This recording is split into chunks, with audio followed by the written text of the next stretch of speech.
Good afternoon, everyone. Let's begin with a new topic, the politics of representation and participation. और इस chapter में हम देखेंगे कि किस तरह से political parties, pressure groups and social movements of both advance industrial society and developing society find their representation and ensure their participation. So ये चैप्टर ये शुरू हो रहा है about the politics of representation. So representation mean to present what is not present. A simple definition: to present what is not present there, what is absent. So it's like a proxy to voice the concern. दूसरी definition ये देख लेते हैं कि representation it's like a proxy to voice the concern. तो जब भी concern की बात करते हैं, it means we are not talking about individual concern. We are talking about common concern, yeah, common issues. And whenever the common thing comes into picture, then we are dealing with politics. So that's why the chapter starts with the politics of representation. कि वो लोग जिनकी आवाज नहीं पहुंच पा रही है, then they are using a proxy to to address their grievances or to access the law pool, to access the political arena. So यहाँ पे जब हम कॉमन इश्यूज की बात करते हैं, तब एक सवाल आता है कि कॉमन का डोमेन क्या है. मतलब क्या इसके अंदर पूरी दुनिया के लोग आते हैं, या फिर एक टेरिटोरियल है, स्पेसिफिक है. सो पॉलिटिकल लैंग्वेज में जो जब भी कॉमन की बात करते हैं, we are talking about the share space. और यहाँ पे उसी शेयर्ड स्पेस को we can take it up as territorial shared space. So क्योंकि otherwise the whole world is a shared space. हम सब लोग जो है एक साथ जो रह रहे हैं, we are sharing the space. और इसी के साथ जो सेकंड चीज आती है, इट्स द रिसोर्स लिमिटेशन. कि जो भी हमारा शेयर्ड स्पेस है, it is not abundant in everything. अगर ये अबंडेंट होता, अगर लिमिटेशंस नहीं होती, तो फिर सबके जो इंडिविजुअल कंसर्न्स हैं वो फुलफिल हो जाते. और वो फुलफिल हो जाते तो फिर कहीं बैठने की, अपनी कंसर्न रेज करने की, अपनी आवाज पहुंचाने की जरूरत ही नहीं पड़ती. यानी we are talking about resource limitation in that shared territorial space. Now, because of this resource limitation, the resource are allocated based on power. Allocated the allocations, it happens on power. So that's why politics and power, they are inseparable concepts. क्योंकि power का मतलब है to influence the decision making. Influence the decision making. So, and decision making over what? To influence the decision making over resource allocation, because the resources are limited. तो again हम उसी एक same loop में ही जा रहे हैं कि resources limited है, उसी की वजह से कंसर्न है, और रिसोर्सेज लिमिटेड है, उसी की वजह से डिसीजन मेकिंग जो है, it is centralize, it is concentrated in a few hands. So यहाँ पे जब उसी शेयर टेरिटोरियल स्पेस में कोई ऐसा इश्यू होता है, कोई ऐसा issue which affect a lot of people, so वो इश्यू इंडिविजुअल से कॉमन हो जाता है. And common means political. तो अगेन आप इसमें जो पर्सनल इज पॉलिटिकल, वो चीज़ बिल्कुल छोड़ दें. क्योंकि हम और हमारा जो भी लीगल जुरिस्डिक्शन है, पॉलिटिकल जुरिस्डिक्शन है, वो अभी केपेबल नहीं है पर्सनल या इंडिविजुअल अफेयर्स को हैंडल करने में. सो फिलहाल हम सिर्फ कॉमन इश्यूज की बात करेंगे. अगेन कॉमन इश्यूज ही क्यों आज की पॉलिटिक्स में, मॉडर्न पॉलिटिक्स के अंदर सिर्फ कॉमन इश्यूज ही क्यों हैंडल हो रहे हैं? Because resources are limited.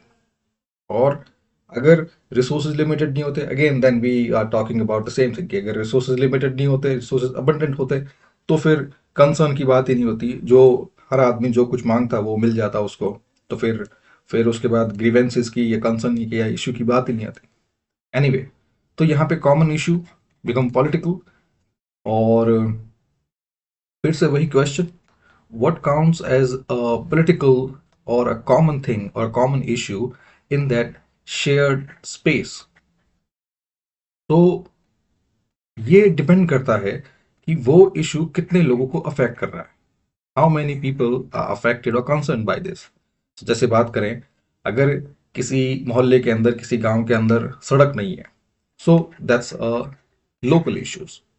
फिर यही सेम बात अगर लिंग्विस्टिक लेवल की हो या रीजनल लेवल की हो, जैसे अगर कह सकते हैं कि किसी फेडरल स्कीम के अंदर या फेडरल लेवल पे कोई स्टेट गवर्नमेंट है या कोई रीजन है, उसको प्रॉपर फंडिंग नहीं मिल रही है, तो यहाँ पे वो एक रीजनल इशू बन जाता है। फिर अगर किसी के साथ लिंग्विस्टिक डिस्क्रिमिनेशन होता है तो वो एक लिंग्विस्टिक इशू है। फिर अगर कास्ट बेस्ड डिस्क्रिमिनेशन हैं वो, तो वो एक सोशल इशू हो जाता है। सो यहाँ पे जो कॉमन की डेफिनेशन है, it is quite fluid. And साथ में if we take into account the definition और द कॉन्सेप्ट ऑफ फेमिनिज्म, आप लोगों ने इंटरसेक्शनलिटी के बारे में सुना ही होगा। तो इंटरसेक्शनलिटी जैसे कहे कि एक एससी गर्ल है, नाउ अब वो एससी है, फिर एक गर्ल है, and now she is asking about employment. So यहाँ पे तीन अलग अलग डोमेन हो गए। First, this one is social, caste based, then this one is gender based, and this one is occupation based. So यहाँ पे जो इंटरसेक्शनैलिटी जो है, जो एक सिर्फ फेमिनिस्ट स्पेसिफिक टॉपिक नहीं है, ये हर एक पर्सन के लिए बहुत सारे लेवल्स पे चलता है। सो माय पॉइंट इज, जो कॉमन स्पेस की बात करते हैं, it is quite fluid and it is issue specific, कि पर्टिकुलर इशू से कितने लोग अफेक्टेड है। सेम जैसे सड़क की बात करें, वो एक लोकल इशू है, लेकिन यही अगर हम कोविड-19 की बात करें तो वो एक इंटरनेशनल इशू है। So that's how we talk about decision making. So यहीं से फिर पॉलिटिक्स के सेकंड कॉन्सेप्ट की बात शुरू होती है, डिसीजन मेकिंग। क्योंकि रिसोर्स लिमिटेड है, ओके, देन उस जो लिमिटेड स्पेस है उनके अंदर हमें भी कुछ चाहिए, हमें भी अपने डिमांड जो है, अपने एस्पिरेशंस जो हैं, we want them accommodated, all right. Then यहाँ पे ये चीज जो है, this accommodation, the grievance, the concern, वो हम कहीं से मांग नहीं रहे हैं, they are matter of our right, simply by being a human and simply by belonging to a shared citizenship किसी भी कंट्री की। तो उस कंट्री का, उस रीजन का या उस लोकेलिटी का सिटीजन होने के नाते we have the right for that accommodation even if the resources are limited. So यहाँ पे उसी अकोमोडेशन के through we want to be part of the decision making. So यहाँ पे ये दो तरीके से होता है। फर्स्ट, सिर्फ उसी रोड वाले मैटर की बात करें, नाउ एक लोकल मैटर है, गांव में सड़क नहीं है और उससे बहुत सारे लोग उस चीज से अफेक्टेड हैं, उसी गांव के लोग। सो वहां पे वो अपनी बात अपने किसी रिप्रेजेंटेटिव, किसी प्रॉक्सी के थ्रू वो चीज आगे लेके जाते हैं, जहां भी उसका कह सकते हैं जो डिसीजन मेकिंग सेंटर है, कोई भी डिस्ट्रिक्ट हेडक्वार्टर हो गया या सेक्रेटेरिएट हो गया, मिनिस्ट्री हो गई, वहां तक अपनी बात लेके जाते हैं। और उनको पता है कि सब के सब एक साथ, सारे के सारे गांव वाले एक साथ हर बार अपनी बात आगे लेके जाने के लिए अपनी जो पेटिशन है, अपना कंसर्न जो है, उसको एक साथ आगे लेके नहीं जा सकते। So they take help of some proxy, a political proxy, कि तुम हमारी जगह पे हमारी बात आगे लेके जाओ। So that's what representation is. Now representation मतलब ये नहीं है कि they just want to be heard. So यहाँ पे ये कोई साइकोलॉजिकल फैमिली डायनामिक नहीं है कि है ना, I am not being heard, I am not being validated. So सिर्फ सुनने से काम नहीं चलेगा, सड़क भी बनानी होगी। तो यहाँ पे उस रिप्रेजेंटेशन के through they want to be the part of that decision making. और वहां पे वो चीज फिर बहुत सारे टर्म्स ले लेती है कि अगर रिप्रेजेंटेशन उस रिप्रेजेंटेटिव के थ्रू नहीं होता है, then they will try to be part of that decision making through various manners.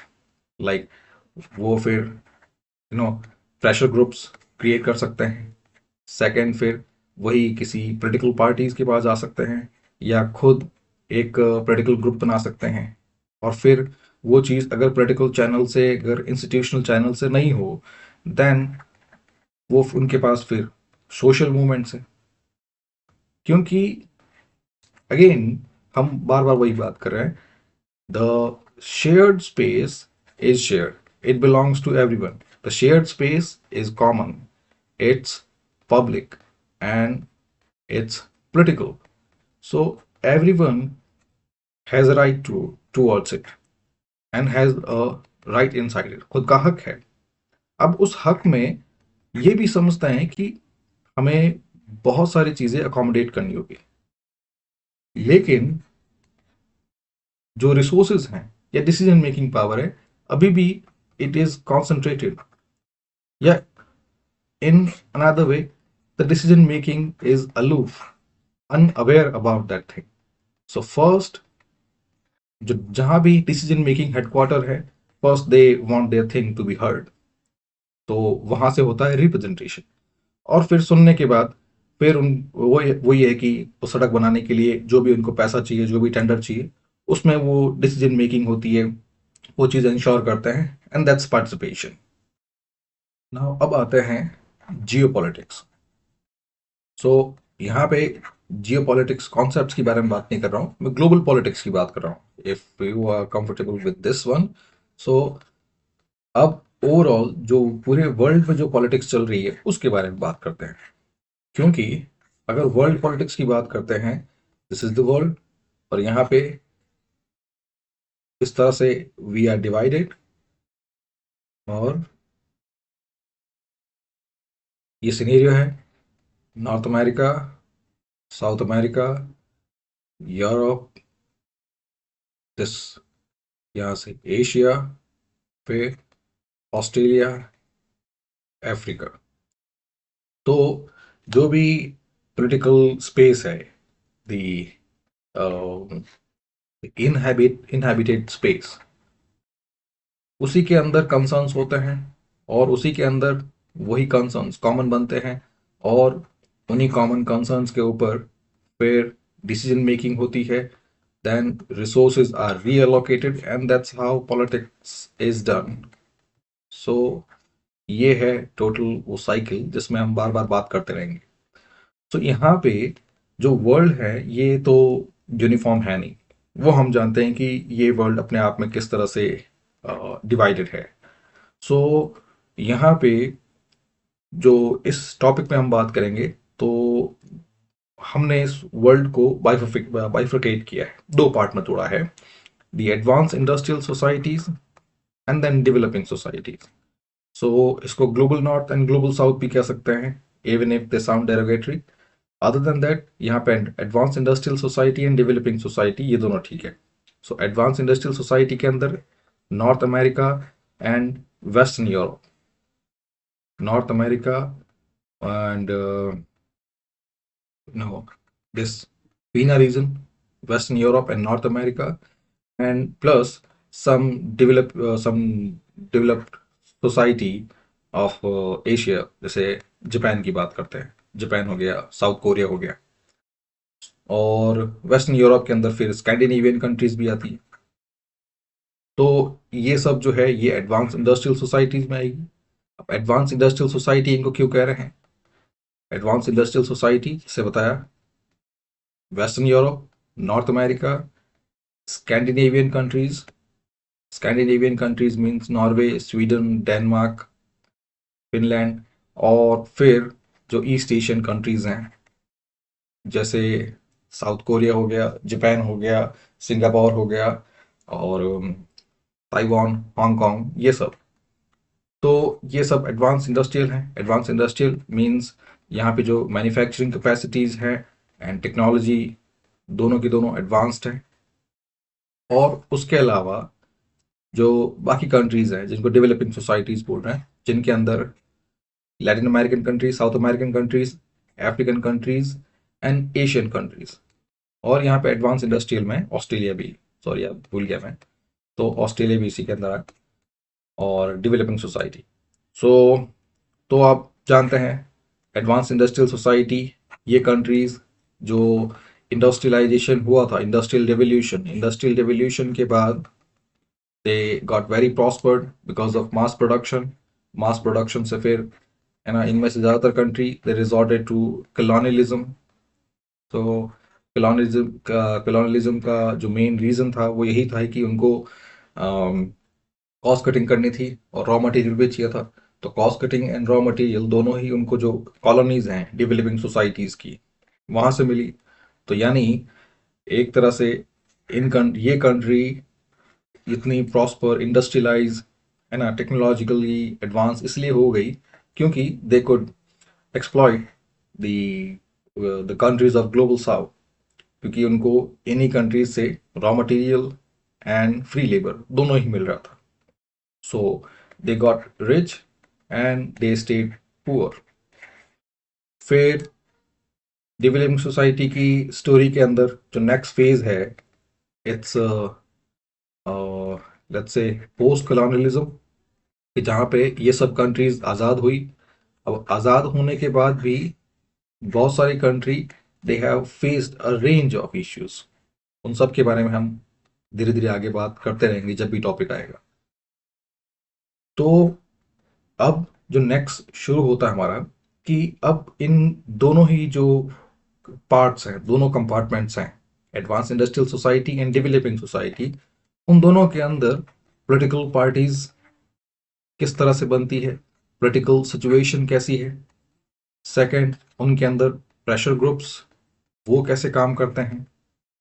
और थर्ड चीज, इन दोनों के अंदर सोशल मूवमेंट्स किस तरह से इवॉल्व हुए और प्रेजेंट सोशल मूवमेंट कौन सी ट्रेजेक्टरी के अंदर जा रहे हैं।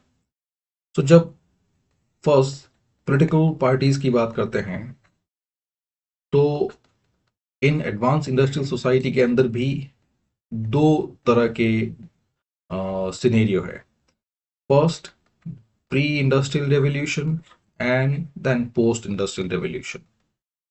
सो जो प्री इंडस्ट्रियल रेवोल्यूशन की सोसाइटी थी इन डेवलप्ड कंट्रीज के अंदर, तो it was quite aristocratic decision making, it was with the elites, political elites, or common people. They just um,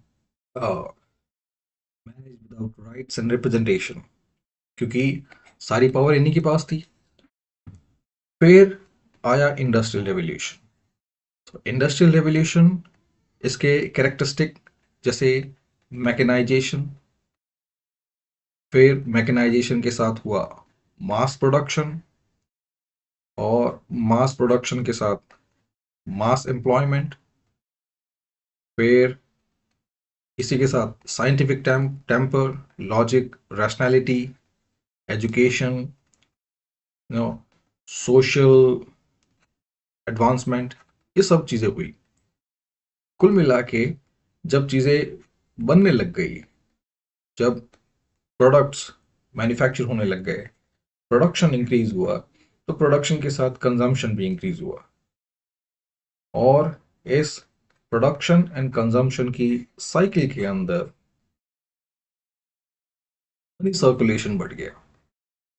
now ये चीज आप इस जो साइकिल क्या कह सकते हैं, virtuous cycle, a positive feedback loop, तो इसको आप उस टाइम से लेकर अभी तक एक तरह से जो इंटरनेशनल पॉलिटिकल इकोनॉमी है उसका एक की पिलर समझ सकते हैं, पॉजिटिव फीडबैक लूप। वो ऐसे, जो प्री इंडस्ट्रियल सोसाइटी है वहां पे मास प्रोडक्शन नहीं था, मास प्रोडक्शन नहीं था तो कंजम्पशन नहीं था, कंजम्पशन नहीं था तो मनी सर्कुलेशन नहीं था।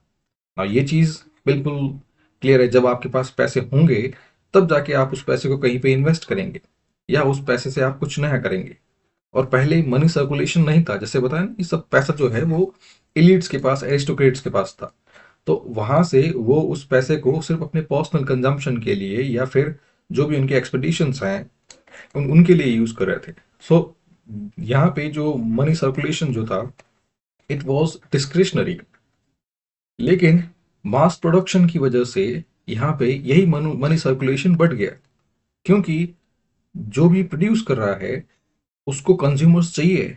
आज के टाइम पे ये हमारी इकोनॉमी जो है, प्रेजेंट ग्लोबल इकोनॉमी, ये यहाँ पे ये चीज़ बिल्कुल नहीं समझ रही है। They are resembling that the same aristocrats and elites of pre industrial society. उनको लगता है कि अगर पैसा अगर एक्यूमुलेट करें तो उनका स्टेटस बढ़ जाएगा या उनके पास डिसीजन मेकिंग पावर ज़्यादा हो जाएगी। लेकिन सिंपल सा कॉन्सेप्ट है, money sitting idle is no money at all.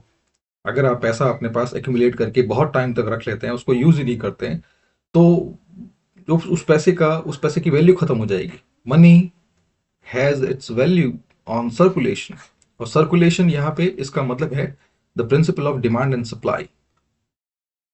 अगर डिमांड एंड सप्लाई इस इक्विलिब्रियम ये चलता नहीं रहेगा, ये सर्कुलेशन नहीं होगा, तो वापस वही पैसा प्रोडक्शन पे नहीं जाएगा। तो ये तो आप समझ रहे हैं कि कोई भी अगर एंटरप्रेन्योर है, कोई भी इंडस्ट्रियलिस्ट या कोई भी बिजनेस टाइकून, वो कोई चीज क्यों प्रोड्यूस करेगा? Let's say shoes. तो शूज क्यों प्रोड्यूस करेगा जब उसको पता है कि वो शूज खरीदेंगे? अगर वो कंजम दुनिया में कंजम्पशन ही नहीं है, कोई शूज खरीदना ही नहीं चाहता, तो फिर वो उसका प्रोडक्शन जो है वो थोड़े टाइम बाद ठप हो जाएगा। फिर वो उसी अपने जो शूज हैं उनको थ्रो अवे प्राइसेस पे बेचना चाहेगा, या इवन उस पूरे प्रोडक्शन को, उस पूरी इन्वेंट्री को डिस्ट्रॉय करना चाहेगा, लेकिन उससे भी मनी तो सर्कुलेट नहीं हो रही है। तो यहाँ पे इंडस्ट्रियल रेवोल्यूशन ने ये एक नई चीज स्टार्ट की, मनी सर्कुलेशन। और मनी सर्कुलेशन यहाँ पे ऐसे कि यही पैसा जो है वो जो कॉमन लोग हैं, कॉमन पीपल, उनके हाथ में आने लगा। तो यहाँ पे इंडस्ट्रियल रेवोल्यूशन ने इस इस मनी सर्कुलेशन के थ्रू या इंडस्ट्रियल रेवोल्यूशन के थ्रू उसने पॉपुलेशन को दो पार्ट में, सेम आदमी को दो चीजों में कन्वर्ट कर दिया, जो आज भी वही चीज चल रही है, मेकर्स एंड कंज्यूमर्स। तो आज भी हम लोग वही कर रहे हैं, we are the makers and we are the consumers. Now ये साइकिल, ये इक्विलिब्रियम चलता रहना चाहिए कि हम कोई चीज बनाएं, देन दूसरे उस चीज को खरीदें, तो दूसरे कोई चीज बनाएं, हम उसको खरीदें, तो इस तरह से उनके पास भी पैसा जाएगा, सामान जाएगा, हमारे पास भी पैसा आएगा, सामान आएगा, और ये इस तरह से साइकिल चलती रहेगी। और प्रेजेंट सोसाइटी के अंदर जो रिसेंटली मैं 2025 की जो बात कर रहा हूँ, ऑक्सफैम रिपोर्ट रिसेंटली, कोविड-19 पैंडेमिक से लेकर अभी तक ऑक्सफैम रिपोर्ट बार बार ये कह रही है कि कुछ लोग जो है वो पैसा जो है अपने पास होर्ड कर रहे हैं, अक्यूमुलेट कर रहे हैं। सो यहाँ पे जो होर्डिंग है, it resemble the same attitude developed by the elites of pre industrial society. Anyway, वापस इसी चीज पे आते हैं। तो जब ये मनी सर्कुलेशन शुरू हुआ पोस्ट इंडस्ट्रियल सोसाइटी में, लोगों के पास पैसा आने लगा, तो उस पैसे को वो फिर यूज करने लग गए, कंज्यूम करने लग गए, और उनका जो कंजम्पशन है वो हर चीज में था। उनके खाने पीने के लिए था, तो उनकी हेल्थ अच्छी होगी, न्यूट्रिशन के लिए। फिर यही पैसा जो है वो एजुकेशन के लिए, देन यही पैसा मेडिकल्स पे, या overall upliftment of life, betterment of life. तो अपने खुद की लाइफ के लिए वो चीज यूज होने लग गई, वो कंजम्पशन बढ़ता गया। फिर जब कंजम्पशन बढ़ता गया तो धीरे धीरे एक चीज आने लग गई उसी पोस्ट इंडस्ट्रियल रेवोल्यूशन की सोसाइटी के अंदर, कि सेम इकोनॉमिक इनइक्वलिटीज ज्यादा शुरू हो गई। जो आज के टाइम हम देख रहे हैं वही उस टाइम शुरू हो गए, कि कुछ एंटरप्रेन्योर्स या कुछ मैग्नेट जो हैं, या जो बिजनेस पीपल जो हैं, कॉरपोरेट, यहाँ पे ये कहें कॉरपोरेट, वो बहुत ज्यादा मार्जिन अपने पास रखने लग गए, द प्रॉफिट अक्यूमुलेशन थिंग। और जो लोग जो हैं, वर्कर्स जो हैं, एम्प्लॉयज जो हैं, दे उनको कम देने लग गए, उनका एक्सप्लॉयटेशन शुरू हुआ। तो यहाँ से पोस्ट इंडस्ट्रियल सोसाइटी के अंदर जो दो तरह के चेंजेस जो हुए पॉलिटिकल लेवल पे, वो first the demands of the labour, जिनको हम कह सकते हैं लेबर रिफॉर्म्स, एंड देन जो सेकंड जो है रिफॉर्म, वो है मिडिल क्लास रिफॉर्म। अब इन दोनों रिफॉर्म्स की वजह से सेम ये जो जो उनके इश्यूज जो हैं वो they were shared by more than one people, तो वो सारे इश्यूज कॉमन हो गए।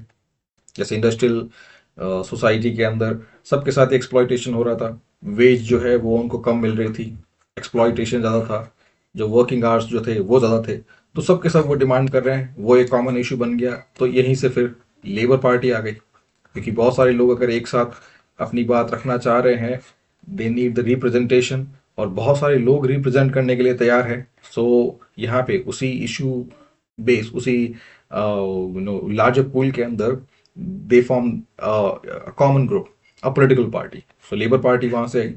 फिर मिडिल क्लास रिफॉर्म्स के अंदर फिर यहाँ पे बहुत सारे रिफॉर्म्स हैं, लाइक लिबरल रिफॉर्म्स जितने भी हैं, तो लिबरल डेमोक्रेटिक पार्टी आई। फिर सेकंड हम डेमोक्रेटिक पार्टीज की बात कर सकते हैं। फिर इसी के साथ फिर सोशलिस्ट पार्टीज आई। तो उस पोस्ट इंडस्ट्रियल सोसाइटी के अंदर ओवरऑल जो कॉमन वेलफेयर के लिए, कॉमन वेलफेयर से कंसर्न जितने भी इंटरेस्ट, जितने भी ग्रीवेंसेस थे और जितने भी इश्यूज थे, they form themselves into various parties, जिनको मोटे मोटे तौर पे labour party, liberal party, democratic party and socialist parties कह सकते हैं। ये हुआ इंडस्ट्रियल सोसाइटी के अंदर। फिर इसी के अंदर नेक्स्ट फेज जो आता है उसमें ग्लोबलाइजेशन के बारे में है, globalisation and new social movements. So जब मोबिलिटी बढ़ती गई, इंटरेक्ट होते गए, तो फिर बहुत सारे अदर जो इससे पहले जो चीज़ें कॉमन स्पेयर्स के अंदर या कॉमन शेयर्ड स्पेस के अंदर नहीं आ रही थी, वो भी अब धीरे धीरे सामने आने लग गई।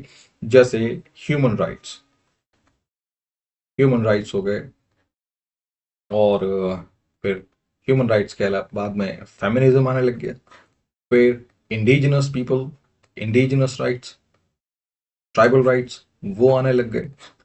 Social welfare at broader level, वो आने लग गया। और इनमें से ह्यूमन राइट्स हो गए, फेमिनिज्म हो गए, इंडिजिनस राइट्स हो गए, LGBTQ, then abolition rights, then the green parties, environmental concerns, तो या फिर जो एनिमल राइट्स हैं ये, या जो those who calling about, those who seeking sustainability, वो वाले। तो ये सब न्यू सोशल मूवमेंट्स के अंदर आते हैं जो ग्लोबलाइजेशन या उसके बाद शुरू हुए। तो ये लैंडस्केप है एडवांस इंडस्ट्रियल सोसाइटी का। यही उसके अगेंस्ट अगर डेवलपिंग सोसाइटीज की बात करते हैं, तो डेवलपिंग सोसाइटीज की जो सिचुएशन है वो फर्स्ट इस एंगल से देखनी पड़ेगी, पोस्ट कॉलोनियल। तो post colonial situation, post colonial standards की बात करते हैं, इसका मतलब उसके अंदर कुछ कुछ चीज़ें कॉमन होगी। फर्स्ट, कुछ पॉकेट जो हैं they are developed and rest undeveloped.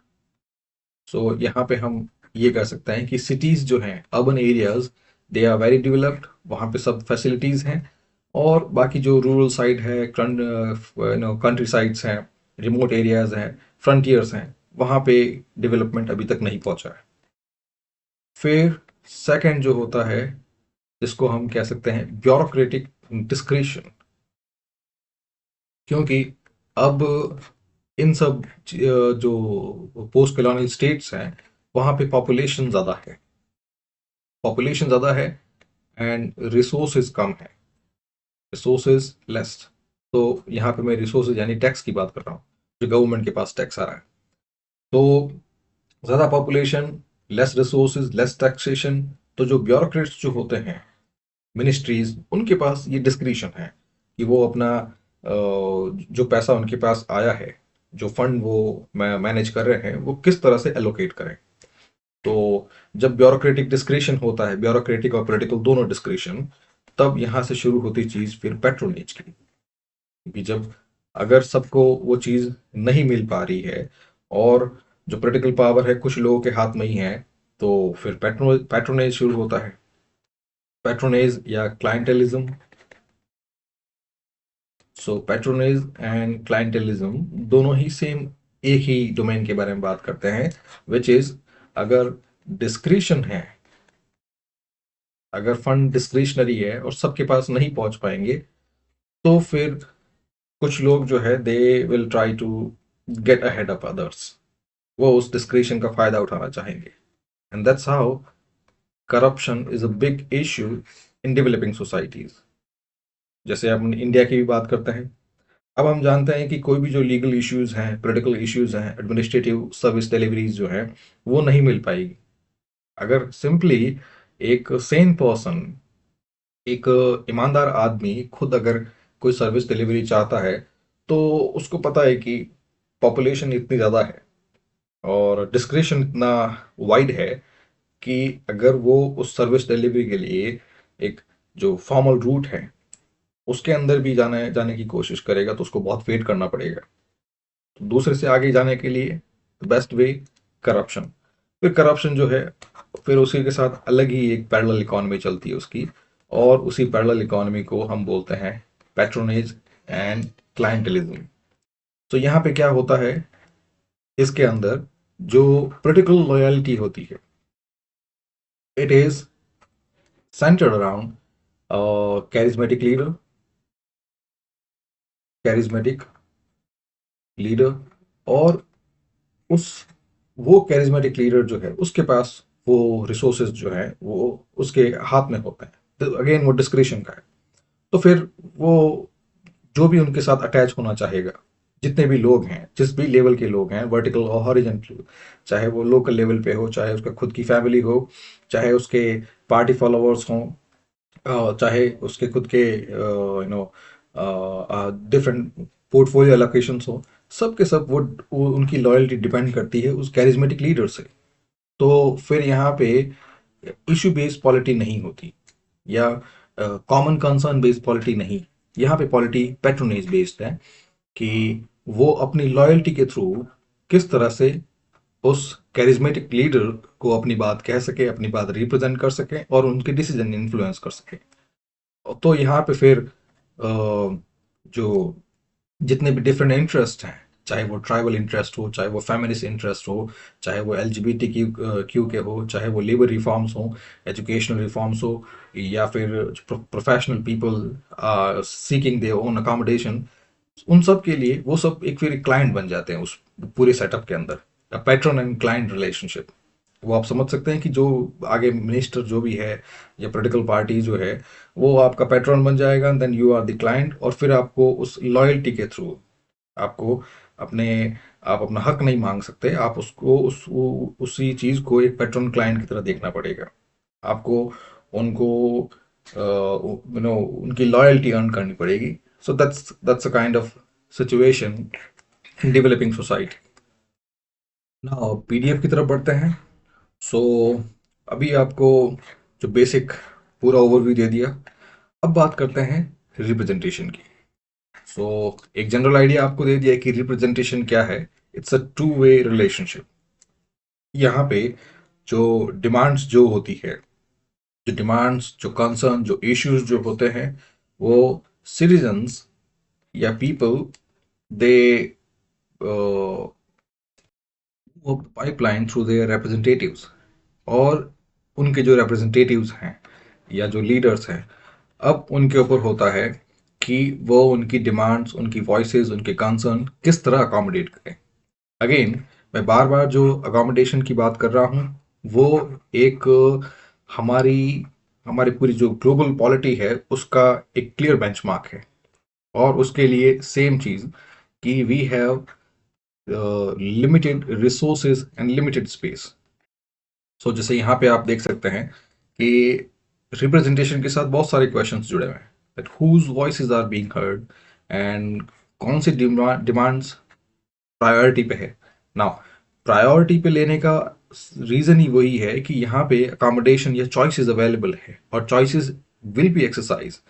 और अगर चॉइसेस नहीं होती, या फिर ये डिलेमा नहीं होता है कि कौन सी चॉइस, कौन सी डिमांड पहले लें, तो फिर पॉलिटी भी नहीं होती। तो यहाँ पे अकोमोडेशन वाला ये आप बिल्कुल दिमाग में रखें। फिर यह है कि रिप्रेजेंटेशन किस तरह से होता है, जो जिस प्रॉक्सी के through people or different demands, they move their issues, move their concerns up the pipeline. उनमें फर्स्ट आता है formalistic representation. So formalistic representation, which concerned with the formal arena, formal landscape. तो formal आप समझ सकते हैं institutions. तो यहाँ पे लोग जो हैं या जो डिफरेंट जितने भी issues हैं, they get they get their voices heard through institutional format. I say it again, जितने भी issues हैं, they want themselves heard, they want themselves represented via the institutional lines. और institutional lines और formal lines यहाँ पे मतलब law हो गया, कानून हो गया, जितने भी institutions हो गए, यहाँ पे और कोई पैट्रन क्लाइंट रिलेशनशिप हो गया या proximity to leader, personal qualities, वो सब नहीं. यहाँ पे it is a matter of right, और उसके लिए एक चैनल है हमारे पास, द फॉर्मल चैनल, जो ज़्यादातर कॉन्स्टिट्यूशन प्रोवाइड करते हैं. तो जो फॉर्मल रिप्रेजेंटेशन है, इसके अंदर फर्स्ट होता है ऑथराइजेशन. सो ऑथराइजेशन अगेन, जिस प्रॉक्सी की मैं बात कर रहा हूँ, चाहे वो रिप्रेजेंटेटिव हो चाहे वो लीडर हो, उस प्रॉक्सी को कॉन्स्टिट्यूशन ने जो लीगल मैंडेट जो है, उसने उसको ऑथराइज किया है कि आपको यहाँ पे डिफरेंट जितने भी वॉइसेस हैं, डिफरेंट कंसर्न्स जो हैं, उनको आपको हैंडल करना है. अदरवाइज जो भी कॉन्स्टिट्यूशन ने जो भी फॉर्मल चैनल प्रोवाइड किया है, चाहे वो ब्यूरोक्रेसी हो, चाहे वो कानून हो, कोर्ट हो, पार्लियामेंट हो, मिनिस्ट्रीज हो, तो वो या फिर मीडिया हो, वो सब दिया किस लिए है? वो इसीलिए तो दिया है कि जितने भी सिटीजन्स हैं, जितने भी लोग हैं, उनकी कॉमन कंसर्न्स तो हैंडल हो सके. तो यहाँ पे those proxies, those leaders, those representatives, they are authorized via formal channel. और यहाँ पे हम कह सकते हैं इलेक्शन. इलेक्शन वो जरिया है जिसके थ्रू हम अपने रिप्रेजेंटेटिव उनको अलाउ करते हैं कि you make laws for you, और you make decisions for us, you make the choices. पर फिर एक ग्राउंड रियलिटी भी आती है कि ऑथराइजेशन, भले ही इलेक्शन एक फॉर्मल चैनल है, बट वो ऑथराइजेशन भी बहुत सारी चीज़ों पे डिपेंड करता है. इवन जो डेस्क्रिप्टिव एलिमेंट्स हैं, जो सिंबॉलिक थिंग्स हैं, जो इमोशनल अटैचमेंट है, उन पे भी डिपेंड करता है. जो बहुत सारे लोग जो है वो कास्ट वगैरह, जितने भी एफिलिएशंस हैं, जितने भी एथनिक एलिमेंट्स हैं, उनको देखते हैं. जैसे डिस्क्रिप्टिव की बात करें तो सब चाहते हैं कि कोई, जैसे जो फेमिनिस्ट हैं वो चाहते हैं कि कोई फीमेल उनकी डिमांड आगे लेके जाए, और वैसे ही एलजीबीटीक्यू जो है वो चाहता है कि कोई एलजीबीटीक्यू उनकी बात आगे लेके जाए. सिख जो है वो चाहता है कि कोई सिख जो है उनकी बात आगे लेके जाए. और यही सेम चीज़, और लोकल से लेकर इंटरनेशनल लेवल पे हम सिमिलरली वो वहाँ पे हम साइकोलॉजिकल और इमोशनल मिरर हम ढूंढते हैं. अगेन फिर बात करते हैं अकाउंटेबिलिटी. तो अकाउंटेबिलिटी में यह है कि अब ऑथराइज तो कर दिया उस प्रॉक्सी को, उस रिप्रेजेंटेटिव को, देन उस रिप्रेजेंटेटिव को कंट्रोल भी करना है. और वो कंट्रोल वर्टिकली एंड हॉरिजेंटली दोनों होता है. सो वर्टिकल कंट्रोल मींस इलेक्शन, कि अगर कोई लीडर अपना काम नहीं कर रहा है, प्रॉमिस किया है लेकिन वो फुलफिल नहीं कर रहा है, and he is not of sound capacity, तो वहाँ पे फिर इलेक्शन, अगला इलेक्शन जब भी आएगा, then that person will be removed. और फिर साइड में जो हॉरिजेंटल इंस्टीट्यूशंस जो हैं अकाउंटेबिलिटी के लिए, जो फॉर्मल चैनल्स हैं, जो कोर्ट्स हो गए, ऑडिटर्स हो गए, मीडिया हो गए, कमिटीज़ हो गए, इवन सिविल सोसाइटी हो गई, सब के सब वहाँ पे उस उन लीडर्स को, उस रिप्रेजेंटेशन के ऊपर कंट्रोल रखते हैं, उनको अकाउंटेबल रखते हैं. फिर सेकंड आता है इसके अंदर डेस्क्रिप्टिव. जैसे अभी डेस्क्रिप्ट का बताया आपको कि यहाँ पे लोग उन लोगों को अपना रिप्रेजेंटेटिव बनाते हैं जो उनके जैसे हो, those who share similar social background, life experience और आइडेंटिटी. तो यहाँ पे आपको अभी जो एग्जांपल दिया, फेमिनिस्ट जो है वो एक फीमेल को आगे देखना चाहेंगे, वैसे ही अगर तमिल लोग हैं या फिर someone from Gaza, someone from Ukraine, तो वो अपने जैसा ही कोई आदमी चाहेंगे जो उनकी बात आगे लेके जाए। It's the concept of look alike, descriptive. फिर सिमिलरली अगर डोमेस्टिक वायलेंस की बात करेंगे तो वो फिर जो अग्रीव्ड है, फीमेल है, वो अपनी बात आगे लेके जाना चाहेंगे। तो that's how we seek someone who look like us, ताकि हम उससे अटैच हो सके। फिर ये सब जो चीज़ जो है ये सिर्फ फिजिकल एट्रीब्यूट से रिलेटेड नहीं है, उसके अलावा जो सिंबॉलिक या जो सोशल एलिमेंट्स हैं उनके अंदर भी। तो सोशल एलिमेंट्स जिसमें कास्ट और एथनिक रिप्रेजेंटेशन है, वो भी एक डिस्क्रिप्टिव है कि जो जैसे SC ST रिजर्वेशन जो हैं, तो यहाँ पे वो अपना ही लीडर चाहते हैं ताकि उनसे अपनी बात कह सके, और उन पे जो भी एंटी डिस्क्रिमिनेशन है, अगर उनके साथ डिस्क्रिमिनेशन हुआ है तो उसकी बात क्लियरली उनके साथ कर सके। जो फीमेल है वो चाहेगी कि एक फीमेल सरपंच हो, ये एक फीमेल पार्लियामेंटेरियन हो। यूथ जो है वो चाहेंगे कि उनके कोई यंग हो जो उनकी बात बिल्कुल समझ सके, क्योंकि ये सब डिमांड, कन्वर्सेशन, टोन, आइडिया, ये सब स्पेशल एंड टेम्पोरल है। यहाँ पे एक 20 साल के लड़के की बात अच्छी तरह से एक 60 साल का आदमी नहीं समझ सकता। वैसे ही एक फीमेल की बात एक पैट्रियार्क नहीं समझ सकता। सिमिलरली एक इंडिजिनस आदमी, एक ट्राइबल आदमी का जो भी उसका ग्रीवेंस है, जो भी उसका इशू है, वो एक नॉन ट्राइबल, एक मेन स्ट्रीम सोसाइटी से वो नहीं समझ पाएगा।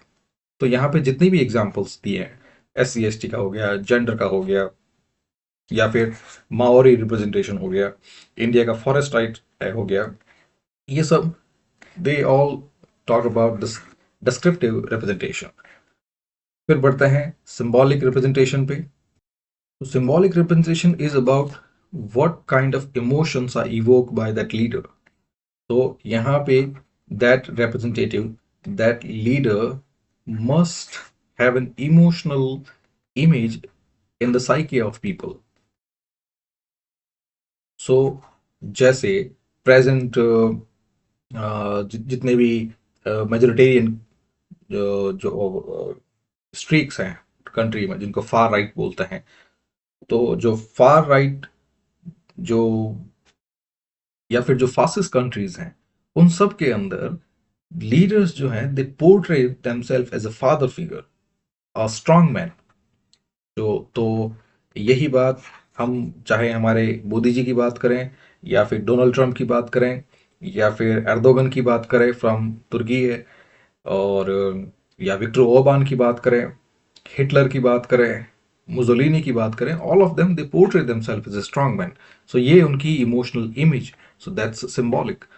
अदर देन दैट, यही सिंबॉलिक जो चीज़ है, जो मैंने अभी आपको बहुत ही कह सकते हैं कि नेगेटिव रिप्रेजेंटेशन है, तो वैसा भी नहीं है। सिंबॉलिक मीन्स जो जितने भी डिस्क्रिप्टिव एलिमेंट्स हैं, different strands of people, different strands of society, उन सबको उनका उनका रिप्रेजेंटेशन दे देते हैं। सो ये कह सकता है जैसे अगर जो हमारी प्रेसिडेंट है तो द्रौपदी मुर्मू, तो यहाँ पे जो ट्राइबल लोग जो हैं, इंडिजिनस लोग हैं, उनको एक सिंबॉलिक रिप्रेजेंटेशन दिया है। तो यहाँ पे इसका मतलब ये नहीं है कि द्रौपदी मुर्मू को प्रेसिडेंट बनाते ही ट्राइबल की सिचुएशन, ट्राइबल या इंडिजिनस लोग जो है उनके खिलाफ डिस्क्रिमिनेशन खत्म हो जाएगा या फिर उनकी सारी समस्याएं खत्म हो जाएगी, वैसा नहीं है। But it is a symbolic one. Similarly जो कि इससे पहले जो प्रेसिडेंट थे, तो वो वहाँ पे शेड्यूल कास्ट को एक सिंबॉलिक रिप्रेजेंटेशन दिया। सिमिलरली यूनाइटेड स्टेट्स के अंदर जो बराक ओबामा को जो प्रेसिडेंट बनाया था, तो वो एक जो वहाँ के अफ्रीकन अमेरिकन है उनको सिंबॉलिक रिप्रेजेंटेशन दिया। तो यही यहाँ पे चीज़ जो है, ये सिंबॉलिकली जो जो जो जितने जितने भी मार्जिनलाइज कम्युनिटीज जो हैं उनको एक सिंबल की तरह उनको एक फॉर्मल रिप्रेजेंटेशन प्रोवाइड करता है कि they now we are listening to you. So even if we are not capable of changing your condition overnight, but we are we are listening to you, we are recognizing you, and we share that emotional bond. तो ये एक symbolic हो गया। फिर substantive representation, यहाँ पे again substantive representation, it is the other end of the formal representation. जो इन सब का, चाहे सिंबॉलिक कहें डिस्क्रिप्टिव कहें, सबका एक फॉर्मल एंड है, एक फॉर्मल आउटकम है कि आखिर में लीडर्स को उसी तरह से डिसाइड किया जाता है कि उन्होंने किया क्या है, उनके आउटकम पे, उनके रिजल्ट पे। तो यहाँ पे ये देखा जाता है कि जिस भी पॉलिटिकल पार्टी या जिस भी लीडर को उन्होंने सेलेक्ट किया है, पावर दी है, उसने क्या डिलीवर किया है।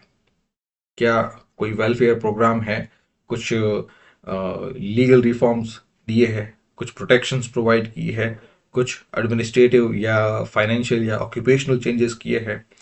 तो उन सब के बेसिस पे वो रिकग्नाइज किया जाता है कि यस, इस पार्टी ने कुछ किया है या इस लीडर ने कुछ किया है, तो they form part of this substantive representation. So जैसे अगेन जो दलित, आदिवासी, ओबीसी, ये सब। तो यहाँ पे आप में से ये भी क्वेश्चन करेंगे कि अगर दलित को रिप्रेजेंटेशन देते हैं या आदिवासी को या ओबीसी पॉलिटिक्स को रिप्रेजेंटेशन देते हैं, तो ये सिंबॉलिक भी हो सकता है, डिस्क्रिप्टिव भी हो सकता है।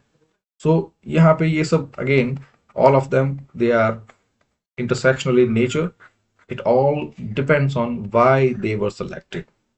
अगर एक एक इंडिजिनस पर्सन को अगर प्रेसिडेंट बनाया जाता है ताकि जो ट्राइबल कम्युनिटीज हैं उनको रिकग्नाइज कर सके, so that's a symbolic element.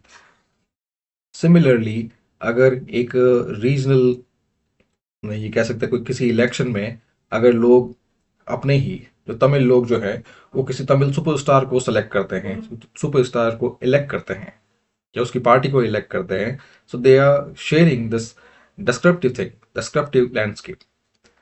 वैसे ही अगर यहाँ पे दलित जो है, एससी जो शेड्यूल कास्ट कम्युनिटी जो है, वो ऐसे अपनी किसी पॉलिटिकल पार्टी को या ऐसे पर्सन को इलेक्ट, ऐसे रिप्रेजेंटेटिव को इलेक्ट करते हैं जो जो सर्विसेज डिलीवर कर सकता है, जो उसके मैनिफेस्टो में है, जो उसके बातों में है, उनकी प्रोमिस में है। तो वो अगर उसके हिसाब से, अगर ओबीसी का कोई पर्सन है, वो वहाँ पे रिजर्वेशन की बात कर रहा है और उस रिजर्वेशन की प्रॉमिस के बदले अगर उसको इलेक्ट किया जाता है, तो वो एक सब्सटैंटिव रिप्रेजेंटेशन हो जाता है।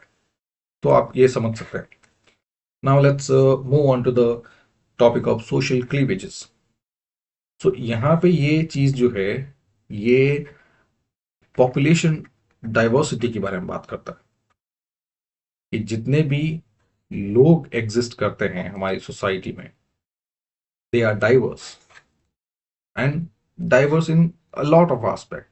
they they are different on the matters of caste, class, religion, gender, language, region, and even their orientation, their जो especially अभी हम देख रहे हैं sexual orientation, और अगर recently देखें तो their priorities, their outlook। सो उसके बेसिस पे जितने भी लोग अपने अपने आप को अलग करते हैं, अपने अपने आप को अलग ग्रुप बनाते हैं, उनको बोलते हैं सोशल क्लीवेजेस। तो जैसे अगर कास्ट बेस्ड डिस्क्रिमिनेशन हो रहा है, लोगों ने अपना एक ग्रुप बना दिया, तो वो हो गया सोशल क्लीवेज, एक कास्ट क्लीवेज। वैसे ही अगर अमीर लोग और गरीब लोग, इनके बीच में एक बड़ी सी दीवार है और डिस्क्रिमिनेशन, एक्सप्लॉयटेशन चल रहा है, और यहाँ पे रिच जो एलिट्स जो हैं वो अपना एक अलग ग्रुप बनाते हैं, और जो पुअर लेबर्स जो है वो अपना अलग ग्रुप बनाते हैं, तो वो एक लेबर क्लीवेज हो गया। सिमिलरली जो आज के टाइम में जो एनवायरमेंटलिज्म है, तो वो एक ग्रीन क्लीवेज हो गया। सिमिलरली जो और ये क्लीवेज कितने भी टाइप के हो सकते हैं, नेगेटिव, पॉजिटिव, क्योंकि यहाँ पे कौन सा ग्रुप बन रहा है, उनकी डिमांड क्या है, ये उस ग्रुप पे डिपेंड करता है। इवन जो टेररिस्ट ग्रुप भी होते हैं, तो वो भी एक तरह का क्लीवेज है। बट यस, ये है कि टेररिस्ट जो है वो पॉलिटिकल रिप्रेजेंटेशन नहीं मांग रहे हैं। अदर देन दैट, बाकी जितने भी ग्रुप्स हैं उनकी कोई भी डिमांड हो, लाइक जैसे पैट्रियार्क जो है, वो अगर कहें कि घर, औरतें जो है वो घर में रहनी चाहिए, तो वो एक पैट्रियार्कल ग्रुप हो जाएगा, एक पैट्रियार्कल क्लीवेज हो जाएगा। सिमिलरली जो इमिग्रेशन का इशू है उसको फेस कर रहे हैं, तो वो उनका अलग है। तो यहाँ पे आप क्लीवेज देख इस तरह से समझ सकते हैं, it's demand based group, demand और डिमांड्स बेस्ड ग्रुप। और ये ग्रुप कितना भी छोटा, कितना भी बड़ा, और डिमांड जो है एक भी हो सकती है, बहुत सारी भी हो सकती है। जैसे अगर हम बात करें, जैसे इमिग्रेशन, कल्चरल आइडेंटिटी, या जो फियर ऑफ ग्लोबलाइजेशन है, अभी ये तीनों डिमांड एक साथ ही होती है, और ज़्यादातर इसके सपोर्टर जो है वो फार राइट पार्टीज के हैं।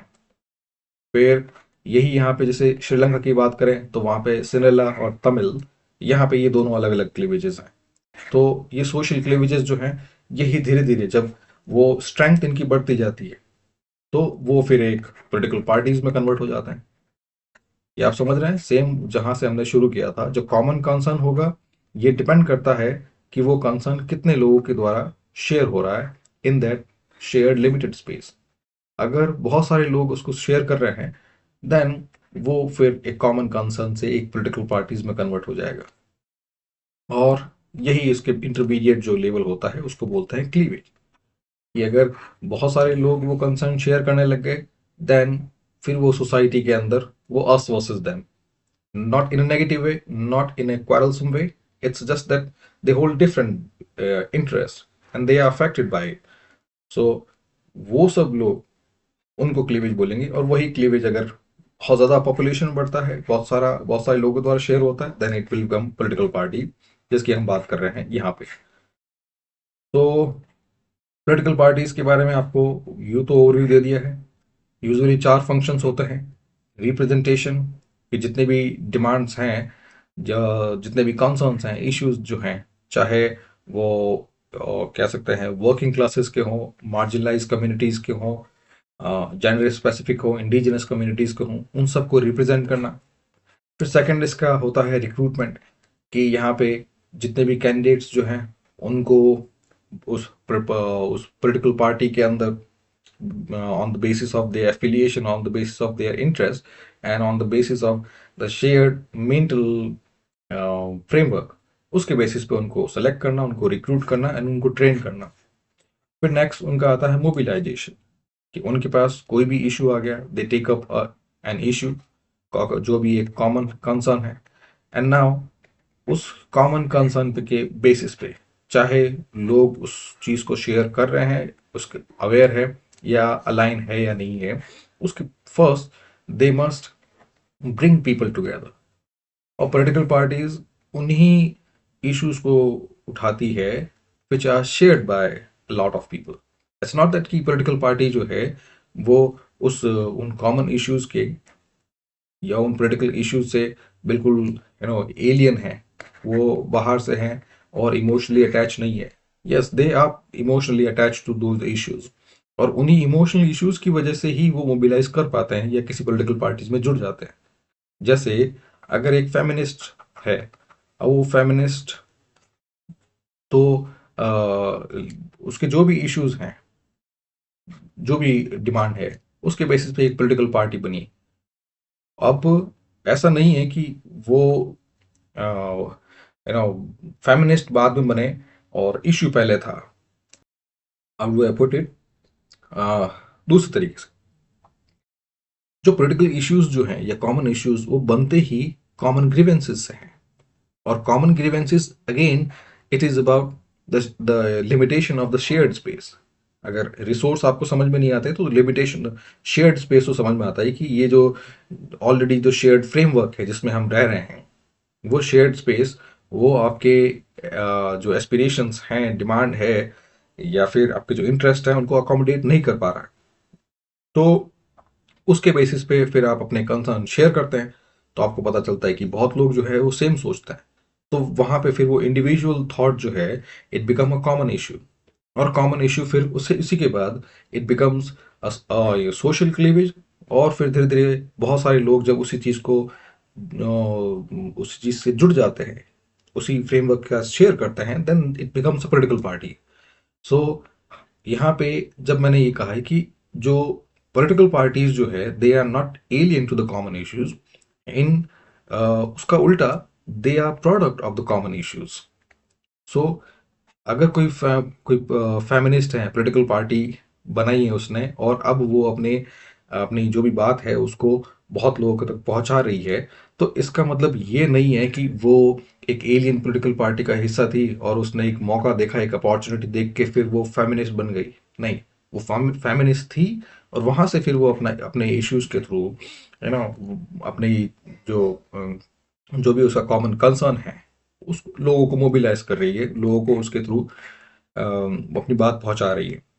तो यहाँ पे फिर जो भी चैनल्स जो है वो आप जानते हैं आज के टाइम में, social media, micro targeting, WhatsApp network, platform वगैरह. फिर नेक्स्ट जो है इसका पॉलिटिकल पार्टी का, वो होता है गवर्नेंस. जब वो फिर उनको जब इलेक्ट कर लेते हैं, देन उनके जो भी मोबिलाइजेशन है, जो भी उनके प्रोमिसेस हैं, they must be converted into action. तो यहाँ पे फिर वो किस तरह से ब्यूरोक्रेसी के साथ, मिनिस्ट्री के साथ, सिस्टम के साथ डील करती है. फिर बात करते हैं पॉलिटिकल पार्टीज का हिस्टोरिकल एवोल्यूशन. तो एक जनरल आइडिया आपको दिया था कि जो इंडस्ट्रियल सोसाइटी या उससे पहले पहले जो पार्टी जो थी, इट वाज, या जो पॉलिटिकल लैंडस्केप जो था, it was controlled by the aristocratic elements. तो ये जैसे ब्रिटेन में जो विग्स टॉरीज हैं, या फिर जो यूएस के अंदर जो फेडरलिस्ट या डेमोक्रेटिक एंड रिपब्लिक, जो आज भी जो चीज़ दिख रही है, तो वहाँ पे ओवरऑल जो initially this political landscape, this political framework, it was hijack by those elite elements. फिर उसके बाद जब अर्बनाइजेशन आया, इंडस्ट्रियलाइजेशन आया, मास कंजम्पशन हुआ, एंड देन एफ्लिफ्टमेंट हुआ, तो धीरे धीरे अब जो पॉलिटिकल आइडिया है, फ्रीडम है, राइट है, ये धीरे धीरे सब लोगों तक पहुंचने लगा. तो यहाँ से फिर शुरुआत हुई मास बेस्ड पार्टीज की, पॉपुलर पार्टीज, जो बहुत सारे लोगों की डिमांड या बहुत सारे कंसर्न एक साथ शेयर कर रही है. तो जैसे इंडस्ट्रियलाइजेशन में एक्सप्लॉयटेशन हुआ, तो सोशलिस्ट एंड लेबर पार्टीज. और फिर उसके बाद कंजर्वेटिव पार्टीज. धीरे धीरे जैसे मॉडर्नाइजेशन आने लग गया, और लोग जो है अपनी अपनी जो वैल्यूज जो है उनको एक्सपैंड करने लग गए, मॉडर्न वैल्यूज वो एक्सेप्ट करने लग गए. तो कुछ लोग जो है जो ट्रेडिशनल वैल्यूज उनको बचाए रखने के लिए they started forming the conservative parties. तो ये टोटल है. फिर अब ये दोनों चीज़ें आप देख सकते हैं कि पोस्ट कॉलोनियल किस तरह, जैसे जो भी Asia, Africa and Latin America की जो इंडिपेंडेंट कंट्रीज हैं, उसके अंदर फर्स्ट मास बेस्ड पार्टीज थी जो काफ़ी टाइम तक शुरू शुरू में डोमिनेंट रही. फिर जो 20th सेंचुरी है, 21st सेंचुरी, मतलब ग्लोबलाइजेशन एरा, जिस उसके अंदर फिर जो जो कॉमन कंसर्न का जो डोमेन है ये काफ़ी एक्सपेंड हो गया है. इसके अंदर एनवायरमेंटल कंसर्न्स हैं, क्लाइमेट कंसर्न है, एंटी करप्शन कंसर्न है, और फिर वही फेमिनिज्म, एलजीबीटीक्यू वगैरह. फिर नेक्स्ट इसमें आता है कि पॉलिटिकल पार्टीज का सोशल बेस क्या है. तो जैसे एडवांस इंडस्ट्रियल सोसाइटी की बात करें, तो वहाँ पे सर्टेनली जो कॉमन प्लेटफॉर्म है जिस पे लोग अलाइन होते हैं, it is the class and occupation. मेरे कहने का मतलब ये है कि एडवांस इंडस्ट्रियल सोसाइटी में individual issue and political issue दोनों को काफ़ी अलग रखते हैं. और तो यानी जो पॉलिटिकल इश्यूज हैं, जिसमें लोग अपने अपने जो कॉमन कंसर्न, कॉमन इश्यूज हैं, उनको उनको आगे पहुंचाते हैं या उनको हैंडल करवाते हैं, तो वो पूरा आइडिया ही काफ़ी फॉर्मल है. तो फॉर्मल है या इंस्टीट्यूशनल है, तो certainly it depends on class and economic interest या इकोनॉमिक इश्यूज. तो इन एडवांस इंडस्ट्रियल सोसाइटी में शुरू से ही वर्कर्स, यूनियंस, कोऑपरेटिव मूवमेंट्स वगैरह, इन सब के अलग अलग क्लीवेजेस और पार्टीज बन गई.